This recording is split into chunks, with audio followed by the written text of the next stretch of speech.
Happy Girls, j'espère que vous allez bien. Je suis très heureuse de vous retrouver aujourd'hui pour une vidéo comment choisir ses foulards et les nouer. Donc on va parler surtout de foulards aujourd'hui. Vous êtes sur la chaîne d'Amélie Happy, conseils en images, colorimétrie, morpho et style. Si vous avez envie d'apprendre à être plus rayonnante, c'est bien sur cette chaîne que vous devez être. En tout cas, si vous n'êtes pas encore abonné, n'hésitez pas à vous abonner. Merci pour votre soutien. Et vous pouvez aussi liker cette vidéo si elle vous plaît. Merci! Alors je rappelle que j'ai un guide gratuit à télécharger qui donne de nombreux conseils comment associer les pièces et aussi découvrir les couleurs que vous devez privilégier à proximité de votre visage pour être plus rayonnante. J'ai aussi une amie qui s'appelle Églantine Becquet qui lance sa chaîne YouTube. Elle fait des vidéos sur la motivation et l'efficacité professionnelle. N'hésitez pas si ça vous intéresse. Je vous mets le lien de sa nouvelle vidéo juste en dessous de la vidéo. Alors, on va parler de foulard. Donc l'idée, c'est vraiment, je vous présente le type de foulard qu'il faut privilégier et aussi comment les nouer. Alors, les foulards. Donc il faut savoir qu'il y a une tendance assez nouvelle qui revient avec des foulards qui sont très variés. Alors on va avoir des imprimés un petit peu fleuris, des imprimés aussi un peu style Gucci qui arrivent. Notamment, j'ai vu des très beaux modèles chez Mango. Donc c'est des matières qui sont un petit peu satinées. Alors c'est très joyeux et c'est très beau, très féminin. Par contre, il faut faire très attention à la façon dont on le noue. Alors, ce qu'il faut surtout pas faire. Alors, on ne met pas les foulards de manière trop serrée au niveau du cou. C'est-à-dire que on ne doit pas avoir l'impression que vous vouliez à tout prix. On ne doit pas avoir l'impression que vous voulez à tout prix avoir très très chaud. En fait, le truc c'est que malheureusement, le foulard, ça doit être quelque chose qui doit être un peu porté lâche. Donc voilà, donc normalement, voilà, on fait un nœud assez éloigné et on vient le positionner de manière un peu lâchée, un peu décontractée. Alors, moi j'aime beaucoup comme ça sur le côté, avec les deux petits nouettes sur le côté et pourquoi pas, si il a une pointe, de l'ouvrir un petit peu. Voilà, moi je trouve la façon dont on peut porter le foulard. Alors bien sûr, on évite complètement de porter le nœud devant comme on a pu le porter pendant des années. Il faut vraiment éviter aussi d'avoir un truc trop serré qui donne un côté pas chic. Il faut savoir que bien sûr, le choix du foulard est très important. Donc par exemple, moi je déconseille fortement tout ce qui est mousseline, que je trouve absolument archi ringard. Je suis désolée, hein, je le dis. Tout ce qui est polyester transparent avec un imprimé dessus, c'est juste pas possible. Donc je suis désolée, mais à éviter absolument dans son dressing. Par contre, tout ce qui est un peu satin ou même carrément en soie, notamment les carrés Hermès, je sais que c'est un vrai budget, mais ça donne vraiment beaucoup de style. Il faut savoir que donc un carré Hermès qui est souvent plus grand que ce modèle-là, vous pouvez aussi donc le nouer assez lâche. Alors voilà, donc et en fait le positionner un peu comme ça, de manière un peu nonchalante. Et voilà, le fait qu'il soit un peu plus volumineux, c'est très joli et ça habille beaucoup les tenues. Donc c'est assez pratique, par exemple, si vous avez une tenue assez simple, avoir un magnifique foulard imprimé un peu esprit Hermès, plein de couleurs et notamment dans ces couleurs, hein, idéalement. Et ça donne beaucoup de peps et moi je trouve que c'est très très très joli. Alors c'est un peu l'inconvénient, c'est qu'il faut le repositionner plusieurs fois par jour pour vérifier si le foulard il est bien positionné. Alors bien sûr aussi la grosse tendance c'est tout ce qui est noué dans les cheveux. Alors maintenant le foulard, on n'hésite pas à le mettre dans les cheveux. Donc par exemple on vient tournicoter un peu le foulard et on vient faire un nœud au milieu. Voilà, et ça fait donc une petite boule et on peut venir nouer à l'arrière des cheveux et tout de suite c'est assez bien positionné. Et moi je trouve que parfois positionner un foulard c'est plus pratique que les bandeaux qui sont déjà fermés et qui sont spécifiques pour ça, parce que parfois je trouve ces bandeaux qui sont exprès pour la tête, ils sont un peu trop plats et là l'avantage c'est qu'on peut avoir un peu de volume en haut et je trouve ça hyper joli. Donc bien sûr le foulard aussi c'est très joli noué dans la queue et en laissant dépasser les cheveux. Donc voilà, ça peut être un petit nœud comme ça, on attache ses cheveux. Alors c'est encore plus joli quand on a les cheveux un petit peu plus longs que moi. Hop, on peut le mettre à l'arrière et je trouve ça hyper féminin, hyper joli. Alors le foulard bien sûr on peut aussi le mettre sur le sac à main et ça je trouve ça génial, ou sur les paniers, je trouve ça hyper beau. On le fait de plus en plus, et ça c'est vraiment une super idée. J'en ai déjà parlé aussi dans une autre vidéo, mais je trouve ça hyper sympa aussi de prendre les foulards pour mettre sur des ceintures, et notamment pour ceinturer un trench. Donc il faut un foulard qui soit un peu plus long que celui-ci, mais on peut venir le glisser dans les passants de l'arrière de son trench et venir nouer le foulard pour en fait finalement fermer le trench à l'arrière.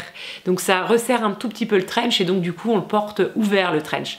Et je trouve ça d'une beauté incroyable. J'avais vu ça sur une fille aux Pays-Bas notamment et j'avais pris en photo tellement je trouvais ça beau.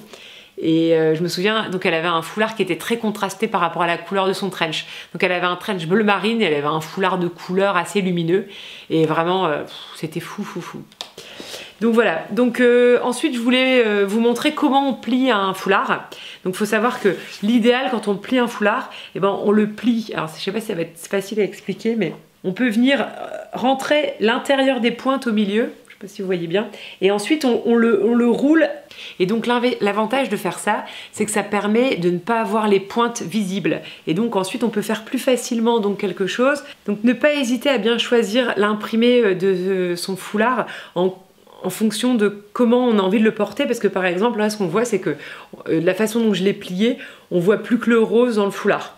Donc ça c'est quand même une information à prendre en compte quand on choisit son foulard. Donc les foulards bien sûr on peut aussi les nouer dans une tresse, ça c'est très joli.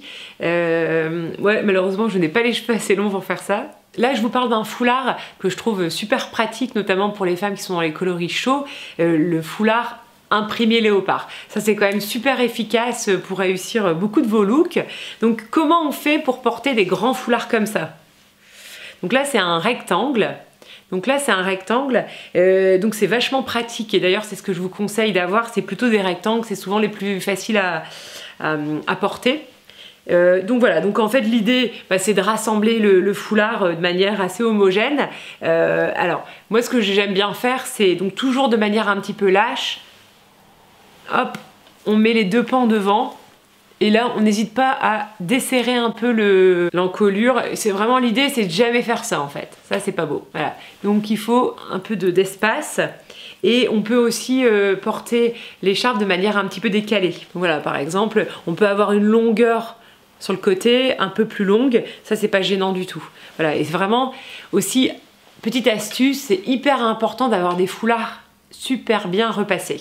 Donc ça, quand vous voulez vraiment être canon, repassez votre foulard avant de le porter. Il faut aussi choisir des foulards qui ont quand même un peu de densité, qui soient un petit peu épais, j'ai envie de dire, parce que c'est les choses qui sont trop fines, c'est pas très joli.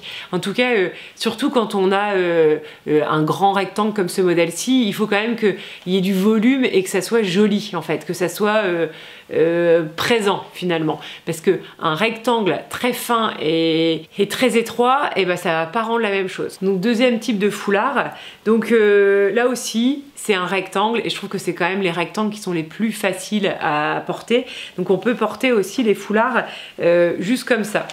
Donc ça c'est toujours très bien aussi quand on veut paraître plus mince et plus grande. Donc en fait l'effet vertical va vous donner un effet visuel, vous allez paraître plus grande et plus mince.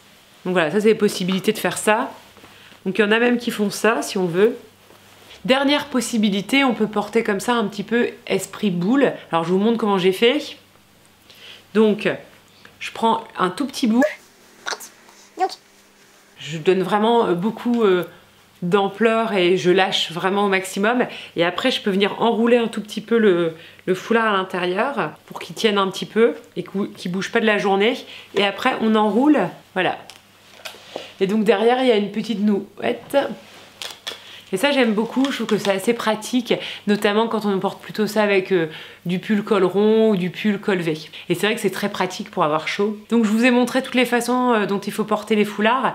N'hésitez pas à me mettre en commentaire si vous avez envie que je détaille le type de foulard à porter ou à sélectionner. Bien sûr, je ne le répéterai jamais assez sur cette chaîne, mais je vous invite sincèrement à avoir vos foulards dans votre colorimétrie. Alors par exemple, moi je suis une femme été, donc les couleurs qui me vont le mieux, ce sont les couleurs pastel dans les tons froids. Donc ça c'est quand même un peu trop sombre pour moi.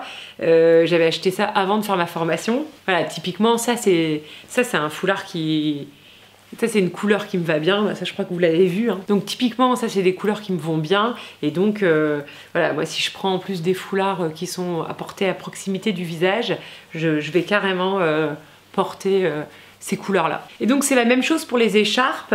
Donc les écharpes on peut la porter droite comme ça, c'est super pratique notamment pour allonger donc du coup la silhouette et paraître plus mince et plus grande que l'on est grâce à l'effet visuel des deux bandes de tissu. Après bien sûr on peut porter, voilà, porter comme ça. Alors il faut savoir que les maxi écharpes c'est magnifique, mais c'est sûr que ça demande un tout petit peu d'entraînement pour positionner l'écharpe. Il faut accepter que ça soit pas hyper régulier. En fait il y a une grosse tendance de nonchalance, un peu de dégaine, et maintenant donc par exemple quand on retrousse les manches, on peut les retrousser les manches de manière un petit peu dépareillé et là c'est un peu pareil pour l'écharpe. Voilà, typiquement moi j'aime beaucoup quand c'est comme ça et quand c'est pas quelque chose de trop régulier. Après bien sûr on peut le mettre de manière plus régulière, donc pour cela ce qu'il faut c'est par exemple plier l'écharpe vraiment au milieu. Donc là, hop, tac.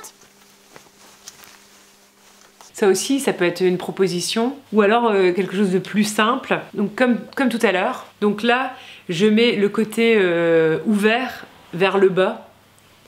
Donc là, on va se retrouver avec un côté plus joli. Hop. Donc tac, tac, tac. Voilà. Là, c'est le truc. Hop, pareil, on tire un peu dessus pour avoir un peu de... Tac, un peu d'ampleur. Tac. Tac, voilà. J'espère que cette vidéo vous a plu. N'hésitez pas à me mettre en commentaire les questions que vous avez sur les accessoires. Je serai ravie d'y répondre. Je vous embrasse et je vous souhaite une très belle journée. À bientôt.